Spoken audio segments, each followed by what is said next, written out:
रघुपति राघव राजा राम, पतित पावन सीताराम। हमारे देश में ये भजन के रूप में बड़ा अद्भुत तरीके से मनाया जाता है। मैं बाकी की लंबी लाइनों में नहीं जाना चाहता हूँ, लेकिन इन्हीं दो पंक्तियों पर बोल रहा हूँ। रघुपति राघव, राघव अर्थात तोता। जिस प्रकार पूरे पक्षियों में तोता सबसे प्रिय होता है, क्योंकि वो आपकी भाषा में बात करता है। अगर आप उसे सिखाएंगे मिट्ठू तो वो मिट्ठू कहता है। अगर आप उसे सिखाएंगे मम्मी मेहमान आ गया तो वो भी सीख जाता है। अर्थात बहुत ही प्यारा पक्षी, बहुत ही प्यारा पक्षी। तो बोले ये राजा राम है। तो राजा राम अर्थात एक ऐसा राज और एक ऐसा राजा राम जिसके काल में कुछ भी बोलो वो भी पवित्र हो जाएगा। एक ऐसा युग, एक ऐसा शासन काल। आप अगर ये कह दो कि आम का नहीं इमली का पेड़ है, तब भी वो सही है। किसी ने कह दिया कि उसका नाम अच्छा नहीं है, बुरा है, तो वो वही हो जाएगा। पतित पावन सीताराम अर्थात जो गिरा हुआ है, जो नीच है, जिसका कोई अर्थ नहीं है, वो भी पावन है। किसकी तरह? सीता और राम की तरह। अब सीता और राम को देखिए। वो स्त्री सीता नाम की, मैं फिर बता रहा हूं कि ये काल्पनिक है रामायण, लेकिन बावजूद इसके जिसने भी ये उपन्यास लिखी होगी तो किस तरह से सोचकर लिखी होगी कि वो पति है जो बीवी पर शक करता है किसी और के कहने से, बीवी को छोड़ देता है, फिर उसकी अग्नि परीक्षा भी लेता है और एक साधु संत के हवाले कर देता है। अब एक स्त्री पति अगर छोड़ देगा, कहीं रहने के लिए जगह नहीं, साधु संत तो पता नहीं वो उसके साथ जो भी करे, लेकिन वो स्त्री है, वो भी सह रही है। पति ने कहा नहीं तुम्हें अग्नि में कूदना होगा, जलना होगा, तो वो कह रही है हाँ जी ठीक है। उसने कहा कि अब इसके बाद तुम्हारा कोई जीवन नहीं है, तो बच्चों को लेकर के साधु संत के पास भी चली गई।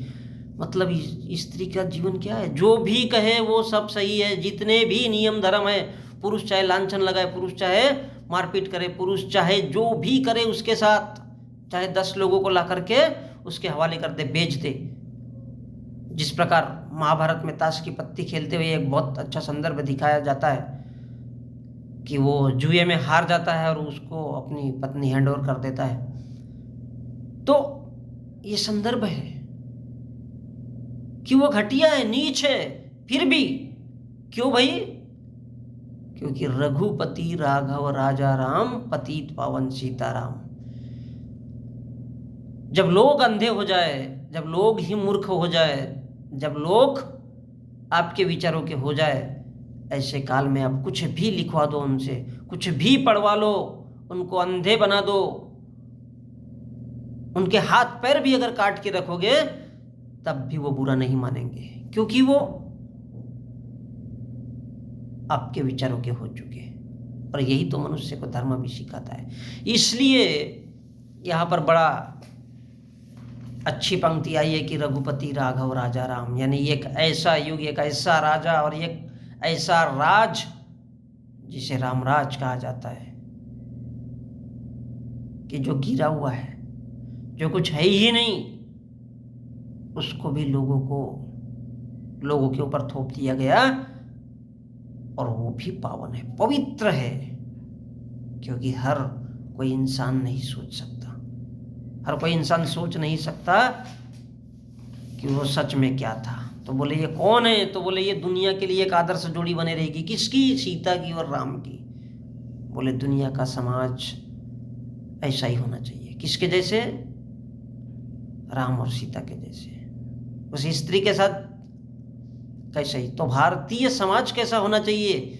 बिल्कुल सीता के जैसे। पति उसको मारे, लातों से मारे, जूतों से मारे, जैसा भी मारे, स्त्री को सिर्फ निर्वाह करते हुए चलना है।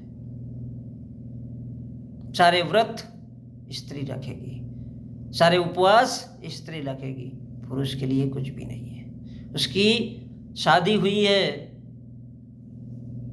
तो उसका लाइसेंस या उसकी जो रजिस्ट्री है वो भी केवल स्त्री का धर्म है या स्त्री का कर्तव्य है, पुरुष का कुछ भी नहीं। क्योंकि पुरुष क्या है? हिंदू समाज जिसे हम कहते हैं, स्त्री क्या है? बिल्कुल गाय की तरह है, सिर्फ बच्चा पैदा करने की मशीन। ठीक उसी प्रकार जिस प्रकार एक सांड पूरे झुंड में होता है बच्चा पैदा करने के लिए, ये वही चीज है। बैल बच्चा नहीं पैदा कर सकता क्योंकि उसका खात्मा किया जाता है। यहां पर वही बात है कि स्त्री और पुरुष का जोड़ा कैसा होना चाहिए। पुरुष कैसा होना चाहिए? सांड के जैसा होना चाहिए। और स्त्री कैसी होनी चाहिए? गाय के जैसी। अगर उसे घुमाने के लिए बाहर लेके जाना है, लेके जाओ। वो अपने बच्चे को भी पूरी तरह से दूध नहीं, उसमें से भी उसका दूध निकाल लिया जाता है और फिर उसे मार्केट में बेचा जाता है। बोले भारत की स्त्री भी यही है। और सांड क्या करता है? आएगा, ठोक देगा, चला जाएगा, बस। उसके बाद उसका कोई रोल नहीं। तो ये हमारा भारतीय समाज है, ये हमारा भारतीय दर्शन है। और इसलिए बड़ी प्यारी लाइन है ये कि रघुपति राघव राजा राम, पतित पावन सीताराम। माशाअल्लाह मेरे देशवासियों, बधाई हो इस देश के लोगों को